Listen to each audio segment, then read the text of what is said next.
We're talking today about choosing your team. And you might say, well, hey, I didn't know I had to choose a team. I thought, but most of us have a team, whether you know it or not. Whether you identified it that way or not, you have a team. The real question is it the right team? Is it a team that you should have? And we're talking, this series is about determining your future without knowing the future. None of us know the future. None of us know what the rest of today fully holds. We've made plans. You maybe have written them down. You maybe have them on your planner in some form or another, on your phone, however you keep that. You have plans. You have plans for today. You have plans for tomorrow. And many of you may have plans that stretch out into weeks and months, and some cases, some plans that go into some years ahead. So we have plans, and I would never discourage anybody from making plans. I think plans are a wonderful, wonderful thing. What we don't know is we don't really know what the future holds. And so in all of those plans, there's that uncertainty. But here's what I want to encourage you. This series, I'm trying to encourage us to think in terms of, even though we don't know what the future is, there are some things that we can actually determine by decisions we make today that will help predetermine what that future might look like a little bit, or at least in even a great measure. And we talked about values, and we've talked about choosing a guide, letting the Holy Spirit, walking in the Spirit. And I know we didn't get to talk about that too much, so we'll come back to that at some point. Not sure if we'll wrap a series up with that or how we'll do that, but we'll try to give that sermon actually in its full measure sometime in the future.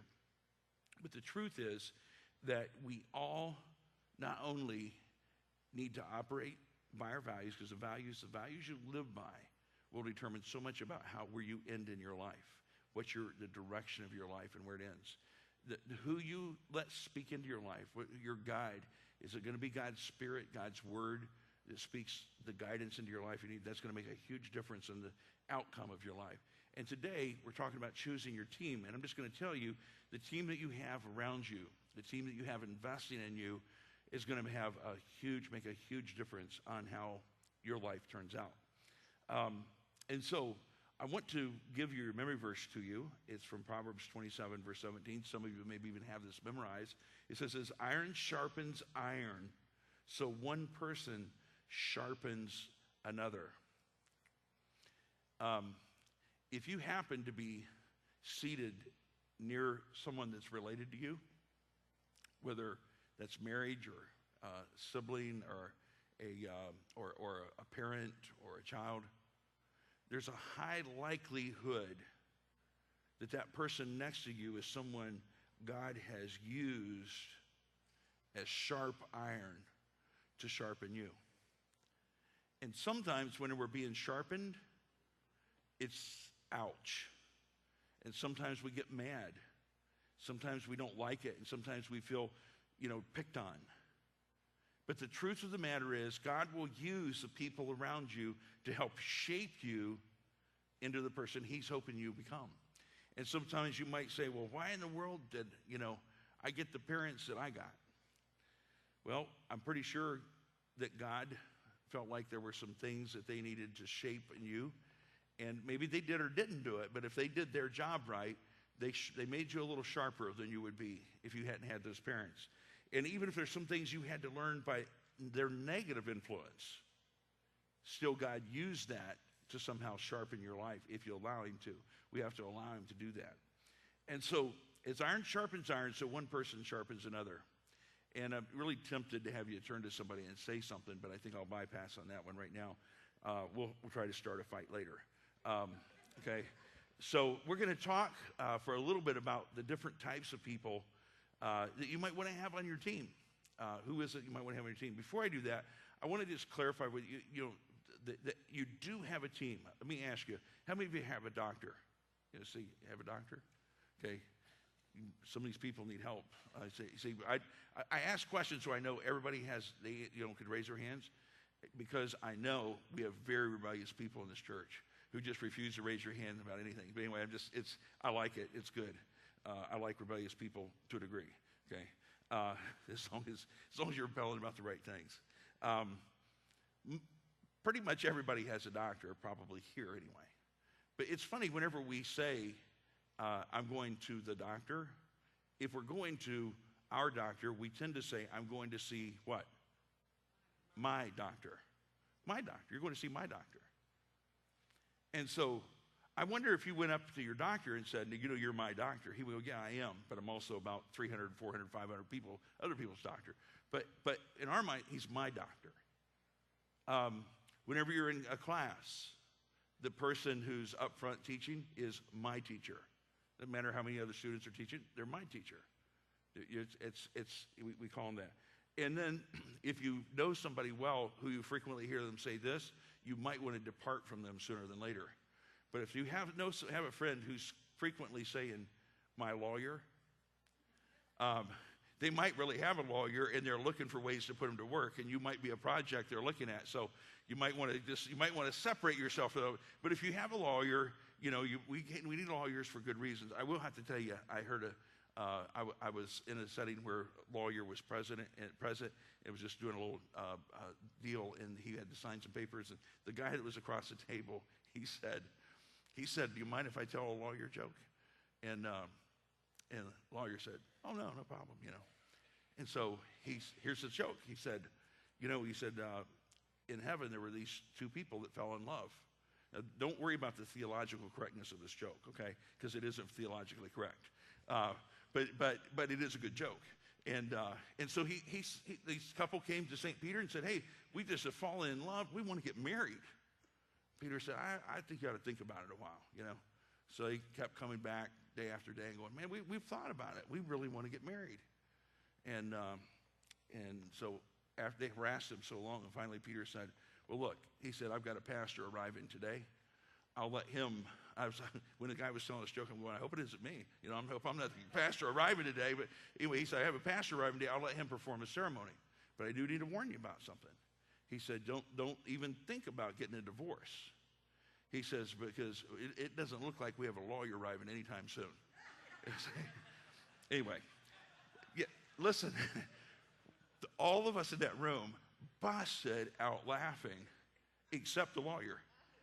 He's sitting there, and then the guy said, well, did I offend you? He goes, oh, no, I like lawyer jokes. But he didn't laugh, so I don't know if he did or not. But anyway, so if you have a lawyer, great.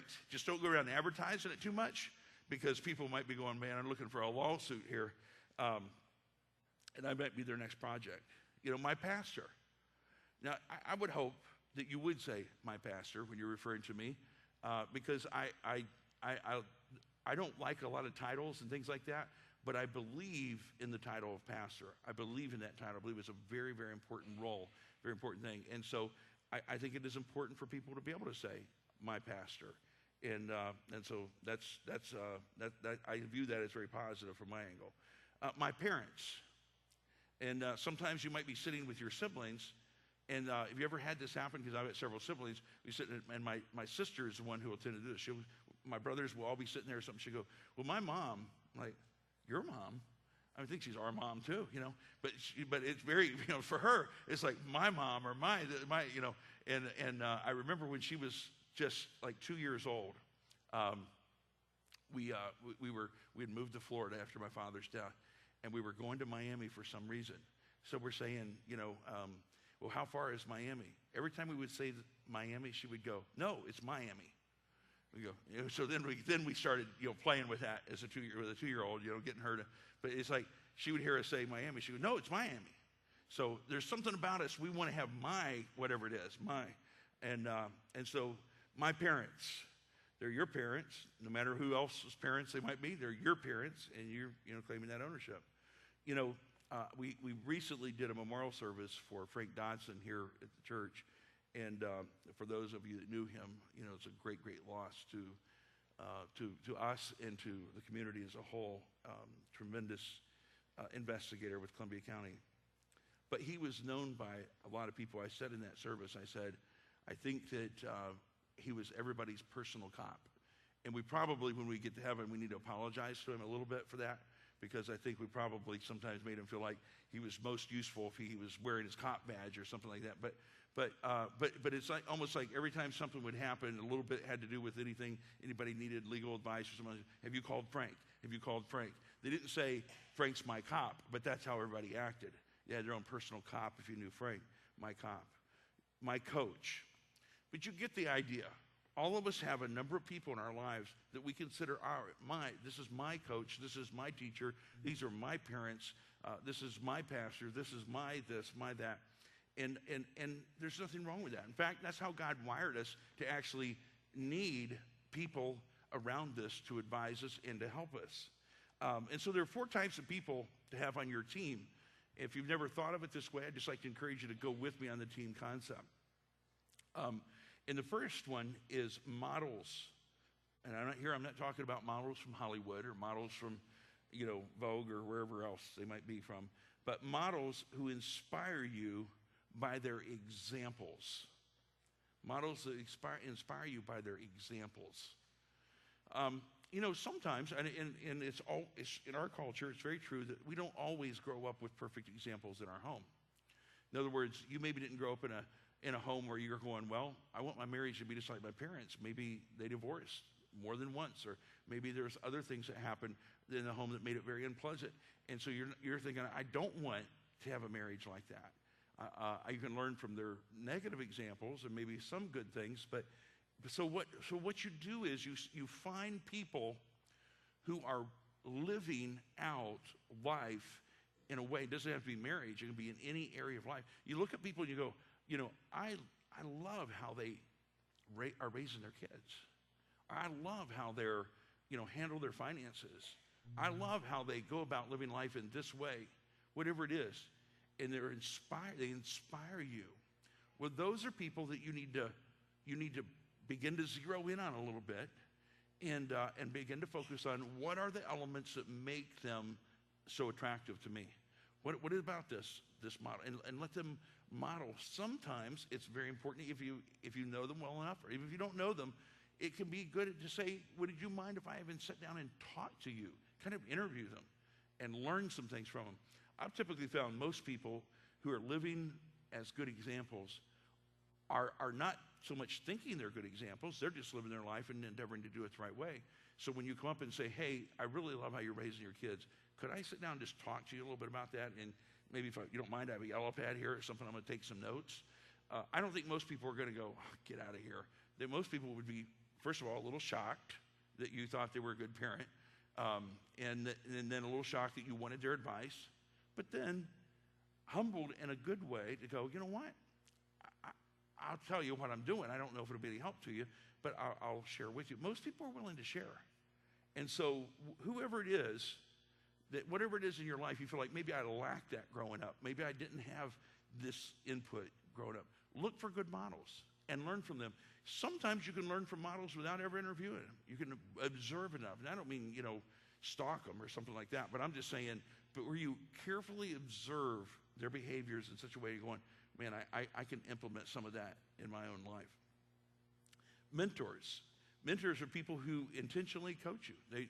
They're saying, here's an area that you see them as they excel in, and so you go and you actually, ask them, would you mentor me? And that can be anywhere from a few week process to a few months to a few years, and so there are people who oftentimes, not everybody will mentor somebody, but there are those who will, and so some of those people who are good models, ask them if they would mentor you in this area that you see their excellence in, and if they would coach you and help you. And most people, they may not have a plan on how to do it, but just that spending some extra time with you and talking about whatever it is that's of interest to you will help you greatly.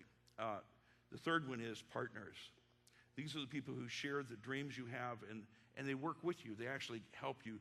They roll up their sleeves and help you. You would hope that in most cases, your partners in life are people like your parents who are supportive, who are encouraging you, who are praying for you, who are looking out for your best interest. Obviously, in a marriage, you would hope that your partner, they may not be a business partner with you in the sense of go to work with you every day. Everybody can't do what Chip and Joanna does. They're great and they're inspiring and they're wonderful, and I think everybody can learn from them without a doubt and how to work together and make things work. And I know it's a TV show and everything else, but I do think they're pretty genuine folks, and and I think they are, good models. And I think that's one of the reasons why they've been so wildly popular. But they do partnership at a level not everybody can do, in the sense of working together every day. Everybody can't do that. But the partnership is this, and that is you're supportive of each other. Highly, highly supportive of each other, even if your work is in separate places. But you encourage each other on in what you're doing. You help in the ways you can, and you support. You share that dream with them.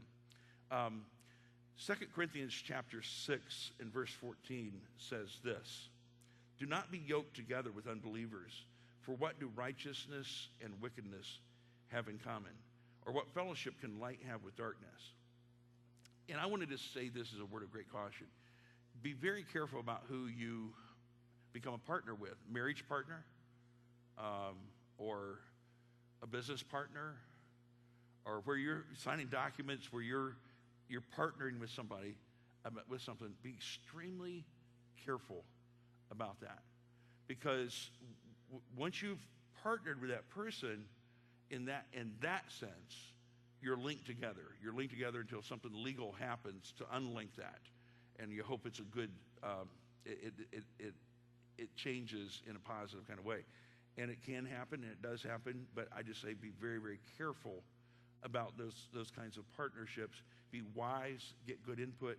But the kind of partners I'm talking about today are not necessarily people who sign contracts with, or you go into business with, or something like that. I'm talking about people who come alongside you and help you toward what it is that God's called you to do, or what it is you're trying to accomplish in your life, and they care deeply about you. Now, friends who love and pray for you. 1 Corinthians 15 says something extremely important, verse 33. Do not be misled. Bad company corrupts good character. Bad company corrupts good character. And so it's very important who you make your friends, and who you end up spending time with. Because the truth of the matter is, as much as you desire to be an influence, and I hope you are, the truth is that we also are influenced by those we interact with. So choosing people who are good models, who are able to mentor you in some way, who will partner with you in accomplishing certain things, and our friends will be a true friend to you, someone who will help you on the path that you're going, not take you in a different direction. Now, I want to read the passage of Scripture that we have here on your sheet from 1 Corinthians chapter 3. It says, what, after all, is Apollos, and what is Paul? Only servants through whom you came to believe, as the Lord has assigned to each his task. I planted the seed, Apollos watered it, but God has been making it grow. So neither the one who plants nor the one who waters is anything, but only God who makes things grow. The one who plants and the one who waters have one purpose, and they will each be rewarded according to their own labor. For we are co-workers in God's service. You are God's field, God's building. Co-workers in verse 9, maybe underline that word there. And what Paul is describing here to the church of Corinth is what was happening was there were some people going, well, I got saved under Paul. I accepted Christ when Paul preached. Boy, I'm like, wow, I'm a real Christian because I got saved under Paul. And some other people were going, yeah, but Apollos is really eloquent. I mean, this guy is he can out-preach Paul any day, and he's got it going on. And that's who I got saved under, and so that's who I'm following. So they were beginning to follow people rather than to follow God. Paul didn't say he didn't have anything to do with it, and he wasn't saying Apollos didn't have anything to do with it. He was just simply saying all they were instruments. They were planting seeds, somebody was watering. Somebody was planting seeds, somebody's watering. Somebody's planting, and God is the one who causes the growth to occur. And Brandon and I had a chance some years ago, over the years, to have an acquaintance, common acquaintance. And this person meant well. I know they meant well, everything else. But they had kind of a bad habit of saying, if you ever sit down and talk to them, they say, I saved 10 people today. I was thinking, wow. It's a good thing we don't need Jesus anymore, I guess, to save people or whatever, And Tim, I think you know too. But this person, you couldn't reason with them to get, and I think they meant Jesus saved them. But the way they said it was, I saved, in my lifetime, I've saved 18,000 people, whatever it was. He had all the numbers, everything, how many people he had saved each day. Now, again, I think it was just a matter of not saying it properly or whatever. But Paul would say to him, hey, wait a minute. You planted some seed, somebody else planted some seed, somebody else watered. You maybe got to bring the harvest in or whatever, but the point is we all are working together. We're all working together. We certainly, there's some people that will help more than other people. There's some people, there have been times whenever I've had someone come in the office and they want to pray to receive Christ right then and there after some conversation or whatever, and they're just right, they're just ready. They're just ready to receive Christ. And they've done that. And I always have this thought that goes through my mind in a moment like that. And it is this: Rod, you don't even know this person that well. You've only spent this much amount of time with them, this much interaction. I have a feeling that you're reaping a harvest of some grandmother's prayers or some coworker's faithfulness, or some child or some siblings' nights of lifting this name up to God. But we never ever, if you have the opportunity to pray with someone to receive Christ, that's just a part of the process. God is the one who saves them. Jesus is the one who made it possible for them to be saved, and through the work he did on the cross. And what we are a conduit. But God does use us. He did use Paul, and he did use Apollos. They were very important. They were planting seeds that were watered. And I would like to, us view ourselves as every day we're seed planters.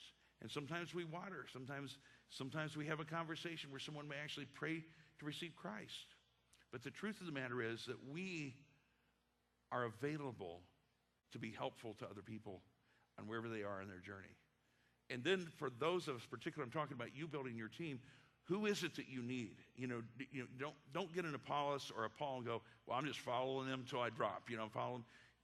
Certainly have spiritual leaders, spiritual people that you follow, but not from a standpoint of saying that person gives me everything that I need, because God's going to use a variety of people. He's going to use different people. Paul was saying is, really, you're going to limit yourself tremendously if you could only hear me preach or only hear Apollos preach, and you could only, that's the only source where you can receive your spiritual food is from those sources. Then you're going to limit yourself. Don't limit yourself. Understand God wants to use a variety of people to invest into your life. Be open to that. So those are the 4 types of people that I would like to encourage you to look for your time. People who are good models, people who have something to offer in a mentorship to you, people who will partner with you in the sense of encouraging you and even helping you, and then friends who just love you and believe in you. Now, I was sharing this with Brandon, and I told him what I'm going to tell you, and then we ended up having a little bit of a conversation about it, because it's something that we don't always think about, but I just want to tell you that truthfully, if you ever have 5 people at any given time that are highly invested in you and your goals and your life and what you're wanting to accomplish or do, you are a very, very blessed person. Very blessed person. Now, we always hope that everybody, and we know this isn't true, but that everybody has 2 parents that are supportive and encouraging to them, and the kind of people who believe in you. I mean, even whenever you do wrong, they still look for the good. I know my kid did this, but do you know this about him? And do you know this about him? Always looking for the good in them, because they're going to believe in him. They're going to believe in him. Doesn't mean they agree with everything they do. Doesn't mean they support everything they do. But you're going to believe in them because they're your kid, and you're just that.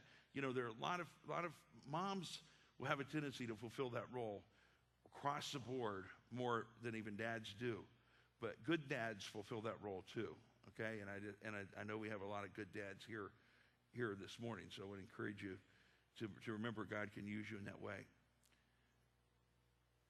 Hopefully, if you're married, you have a spouse that believes in you and supports you and encourages you. They know your warts, okay? They know everything about you, and they know what you aren't. But they still believe in you and are supportive of you and encouragement to you, okay, in spite of that. If you're so blessed to have a few other people who, when you sit down to talk to them, and maybe you need to let them know, I'm coming to you because I believe in you, I trust you, I want your advice, I want your help on this or whatever. So let them know you're not just having a conversation with them, but you're actually coming to kind of receive something from them. And I don't mean money, but I'm just saying that but you're coming to receive advice, input, wisdom, direction, counsel. You're coming to them for that. And you have to choose wisely. Because there's some people, here's what I would say. Some people will give you advice you never asked for in the first place, okay? There's plenty, it's not a matter of having advice. There's plenty of advice to go around. And I appreciate all of the remedies, that I've gotten for my cold last week and my headaches. I promise you. But if I did them, I'd be dead. If I did all of them, I'd be dead. I don't know. But anyway, but I appreciate it. I do appreciate it. So, I mean, we all are experts on everything. We're all, someone tell me something, and I'm a fixer. So if you tell me about a problem, I'm going to start fixing it for you. You didn't even ask me to, and I just start fixing it for you. So that's by nature. There's plenty of that. But what I'm talking about is where you're looking, you're going, I need specific help. And I've seen this person do this, and I'm going to go to them, and I'm going to seek their counsel and seek their help. There are plenty of people who will help you, but I want you to understand, there aren't a ton of people who will love you enough to invest in you for a lengthy period of time. So if you get a few people, you can say, that's my financial advisor. And I don't necessarily mean, I'm not talking about a pro out there, but a person you can sit down to that has succeeded in some areas that you'd like to succeed in, and you've sat down and you've talked to them, and they've given you help. And they're not just talking to you from a standpoint of what you can do for them, but they're talking to you from a standpoint of how they can help you do what you want to do. See, it's a very different perspective. A lot of times people will listen to you long enough to be able to tell their story. Yeah, that might, and I found that out when I broke my arm. And I've told you that before. But, the worst thing about breaking an arm or a leg is not breaking the arm or the leg. It's having to hear all the stories of everybody else who broke their arm or leg. The first day, I told you, that the first day I broke my arm, I thought this world is filled with the sweetest and nicest people. I can't believe how nice everybody is. Everybody, they would say something about my broken arm. This is just so nice of everybody. But then by the second day, what I realized was the reason they mentioned my broken arm because they had a broken arm story they wanted me to stand there and listen to.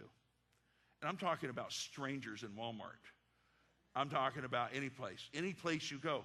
Oh, you broke your arm? Well, let me tell you about, and I had 15-minute conversations with people I still didn't know their name when I walked away. And I'm like, I'm hiding this broken arm.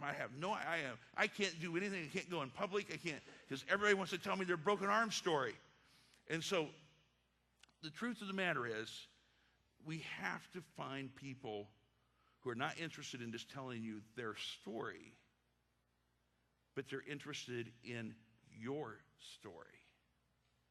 And they'll put themselves in the back row enough to say, talk to me about what it is you're trying to accomplish and what you want to do. And how can I help you with that? And keep it in that box unless your story contributes to that person's furtherment. Now, that is almost something we have to learn to do. And something, but I'm just going to tell you, if you find a few people who will do that with you in life, you found a treasure. You found a treasure. Seek those people out. Seek those people out for areas you need them in your life. Now, I'm going to go to number 2 on your list, on your sheet. And it's character traits of good team members. And before I read those, I want to read the scripture to you from Psalm chapter 1, verses 1 to 3. And it says this, blessed, and I want you to underline a few words here. Blessed is the one, this word blessed means person with there's a happiness component to it. It's not just, oh, they're blessed, but it's like they're a person who knows they're blessed. They actually they actually have a sense of joy about them. There's a joy in that blessing. You go, well, if you're blessed, wouldn't you be joyful? Most cases, yes. But it's that you can't leave that joyful component out of this, what that word actually means. So happy, blessed is the person who does not walk. Underline the word walk, if you don't mind. Does not walk in step with the wicked, or stand, underline the word stand, if you don't mind, in the way that sinners take, or sit, underline the word sit, please, in the company of mockers. But whose delight is in the law of the Lord, and who meditates on his law day and night. That person who doesn't do what verse 1 says you shouldn't do, that person who does do what verse 2 says you should do, that person is like a tree planted by streams of water, which yields its fruit in season, and whose leaf does not wither. Whatever they do prospers. Now, verse 3 describes somebody you need to seek out. Describes somebody who is stable, who is strong, who is consistent, who is effective in how they live their lives. They are a person who is reliable. They have deep roots. They're well-grounded. Makes them stable. They're fruitful. That means that they're high producers. They're able to accomplish a lot. They're able to make things happen. This is the kind of person you want to seek out. You want to seek out somebody who has established themselves and is operating out of strength, not out of weakness. How does a person get there? It says, do not walk in step with the wicked. That means your direction, this has to do with your direction. When you're walking, you're going someplace. When you're walking, you're in motion. You're going someplace. Where are you going? Where's your life taking you? Is your life taking you in a direction of righteousness, right kind of living, doing the next right thing with your life? Is that the direction it's taking? Or is your direction taking you in the direction of rebellion and disobedience? It says the happy person, the person who really is blessed, isn't walking down that broad road, but is following God. Is walking in the right way. The direction is following the right one. So standing, don't stand in the way of sinners. This has to do with your position. Standing, you're not moving. You've positioned yourself. And so it's kind of like if you stop walking and you stand, you've identified yourself with a place, with an area. You've identified you're stationary. Let's put it that way. You're stationary. That you get yourself more in a fixed position in the way that sinners live, in the way that sinners take. You positioned yourself in that direction, in that lifestyle. You're not just walking anymore. You've actually begun to establish yourself in that place. The third one is this, or sit in the company of mockers. Now, when you sit down, that's your posture. Your posture, and when you sit down, at some point, you stand around long enough. What did everybody start doing? Start looking for a chair or something to sit on, right? And so whenever you've come to a place where you're saying, this is where I reside, this is where I'm going to be for a while, you're going to look for a chair to sit in. And so the posture of this person, there's a progressiveness here. There's kind of 3 different places you can be in this, but all of them are headed in the wrong direction. And the sitting in the company of mockers is someone who's in a posture of rebellion. When we have a culture full of people who are absolutely in rebellion toward God, who are saying, I don't care what the Bible says. I don't even think the Bible's accurate. I don't think the Bible's relevant. I don't think that the God of the Bible is who everybody thinks he is. There is a tremendous amount of that in that opinion floating around.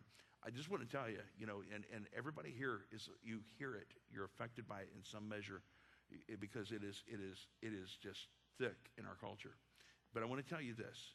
People's opinion has never established who God is. People's ideas about whether or not the Bible is relevant or not has never determined whether it was the truth or not. And so be really careful about the philosophies of this world, because a lot of them are moving people in a direction of abject rebellion against God and his word. And so people, even sometimes people, well-meaning people who have maybe even seemingly followed God for sometimes, can find themselves sitting in the company of mockers.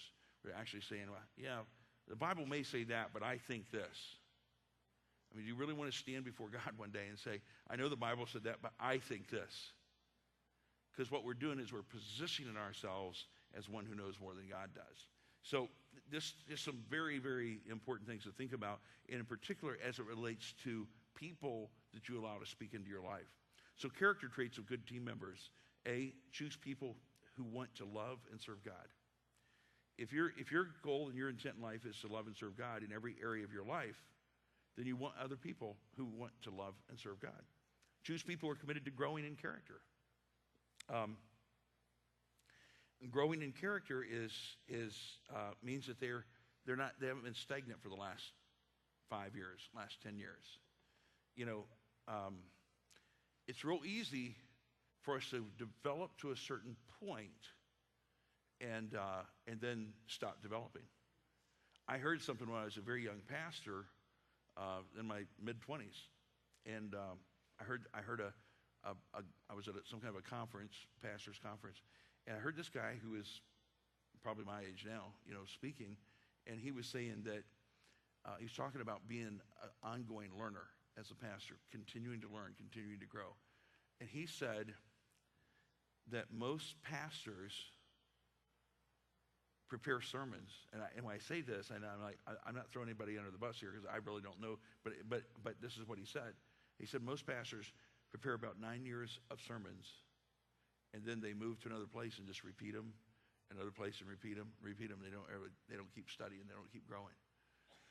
So I decided I'd stay here till Jesus comes, and I have to keep doing the sermons every Sunday. No, I'm just, but 22 years in, there's only about 2 or 3 sermons that I've repeated since I've been here. I know I tell some of the same illustrations over again because my kids generally give me plenty new ones, but every once in a while they let me down, and so I have to repeat an old one. But the truth of the matter is, it doesn't matter how old you are, what stage. There's always room for growing. And I've always found people who are growing, people who are learning, they are fresh. They stay fresh. There's something fresh about them. And it's a shame. I met a guy really just recently, 93 years old. I would never in my life believe the guy was 93 years old. He drives. He acts like, he acts healthier than I do at my age almost. I'm thinking, man, this guy, this is not, you're lying to me or something. This guy is it's amazing. He probably looks like he's in late 70s, early 80s. But the truth of the matter is, man, he has not acted, look, 93 years old. But you know what I noticed? His mind was sharp as a tack. He's done something to keep his mind very active. And I don't know him well enough to ask all those questions. Maybe someday I'll get to. But the truth of the matter, and he was a prisoner in World War II. He was in Germany as a prisoner for quite a few months till the end of the war. And I was just fascinated with this guy who could have taken a very victimized view of life, and he was more upbeat and more positive than a lot of people half his age. So this isn't about age.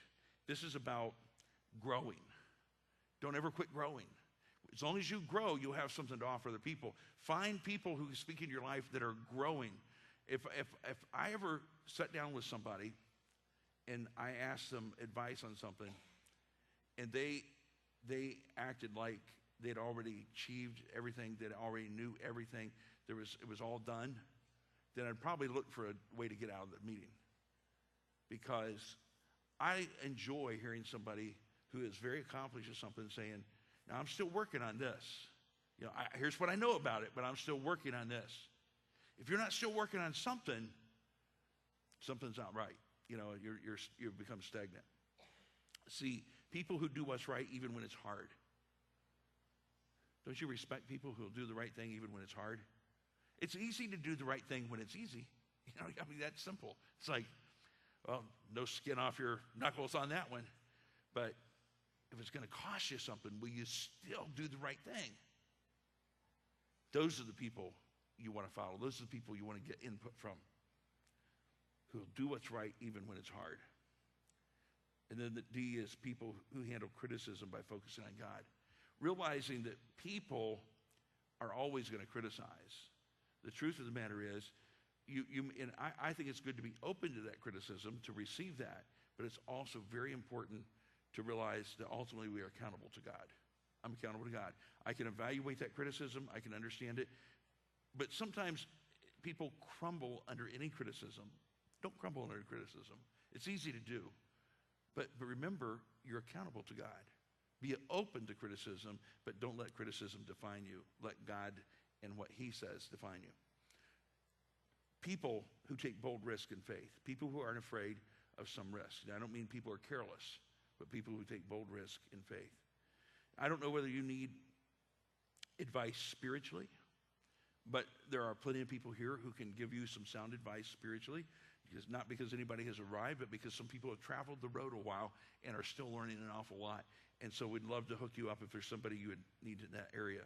Physically, if you need some advice physically, all you have to do is just stand up in the service, tell people you need it, and you'll get all the advice. No, but I'm talking about, here's what I believe about physical advice, and that is this. Look at somebody who appears to be doing what it is you think you need to do and seek their advice. Go after them. Mentally or intellectually, that we're saying it mentally may throw some people off, but intellectually, how and where and what do you need in that area of your life? Emotionally,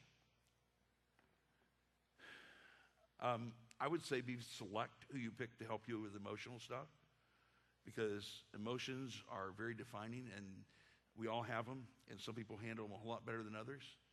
Some people look like they handle them very well because they're just in denial and they just won't even deal with it. They're just shut down about emotions, You got to be careful about that too. You want somebody who has emotions, who has color to their life, but also has good self-control. Relationally, who do you need help? What do you need help with there? Do you know who to turn to? Vocationally, it's a very important area to find the right person to give you guidance there. Financially, and that's again an area where we have several people here who are able to really sit down with you and help you in that area if you need help with a budget or anything beyond there. So I'd like to encourage you to do so. I'm going to ask you to turn your sheet over, and I want to give you 5 more things very quickly to consider. Here's how I think your team can help you. To make up for your weaknesses. Anybody here have weaknesses? Don't raise your hand. But if we know we do. To help make up for our weaknesses. To bring out the best in you. If someone's always bringing out the worst in you, you need to find a different person. You need somebody who can bring out the best in you. That doesn't mean they're going, oh, you're great, you're wonderful, you're a success waiting to happen. You're all, I don't mean they're just someone who just talks good. But I'm talking about they see what you're capable of, and they encourage you to pursue that. Bringing out the best. To accomplish more, help you to accomplish more. If your friends and your family and your people around you aren't encouraging you to I don't mean take on more tasks. I'm just be busy. I'm not talking about being busier. I'm talking about getting more done. If they're not helping you do that, you need to get some new advice. To help get me back up when I stumble. To help me get back up when I stumble. Nobody's going to go through this life in a perfect chart. It doesn't happen. We got our ups and downs. And when we hit those downs, we got people who will help pull us up. And to resist attacks and criticism. In other words, getting stuck there. Some people, the first opposition they have in the pursuit of something will say, well, it must not be, I'm supposed to do this. How clear were you that you were supposed to do it? If you're clear you're supposed to do it, opposition and obstacles and criticism will come. In fact, all you have to do is hang out a little shingle saying, I'm going to do this, and people will start throwing rocks at it pretty quickly. There is nobody of any notoriety. Anyway, I'll get that. Don't bug me. Someone just email me later what get the right one out there. But someone who becomes beginning to be well known to someone who is extremely well known. All you have to do is Google their name, and guess what you'll find? A lot of negative stuff about them. A lot of negative stuff about them. You can find a lot of negative stuff about Billy Graham. You can find a lot of negative stuff about Mother Teresa. Was there anything negative in their lives? I'm sure there was. They never claimed to be perfect people. But I will have to tell you, they did a better job at doing it right than most of the rest of us. But even people like that who are known for doing so much good, people will criticize. So who do you think you are? That if you're going to do something of any significance at all, that you won't have people who will throw rocks at it. You say, well, why wouldn't everybody want to encourage me? I don't know. I could suppose, but I don't know. I have a pastor friend that has an amazing family. I mean, amazing family. I mean, I'm just talking about, you'd be jealous of them if you knew them. I'm jealous of them. I mean, it's just like, this is the family to have. The family is a really, really just like ideal family. They're not perfect, but they are a good family.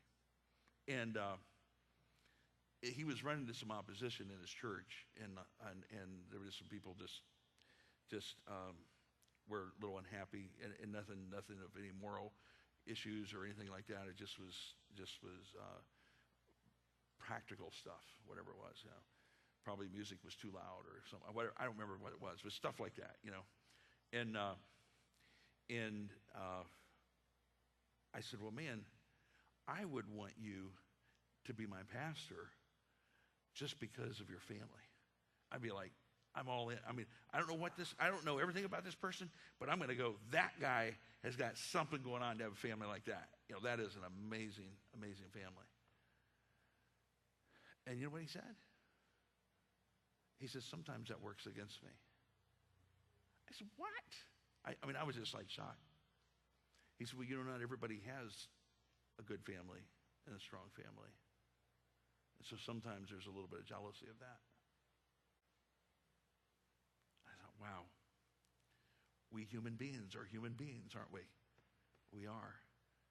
So you can be doing something that's very praiseworthy, and you'll get rocks thrown at you. Don't ever expect, well, if I got it all right, everybody be applauding me, because there'd be somebody boo-hooing at you big time. You don't do it for that. You do it because of who God is, who he's created you to be, and for the people who know you well, know your faults, know your shortcomings, but believe in you. That's what you focus on. Let's pray.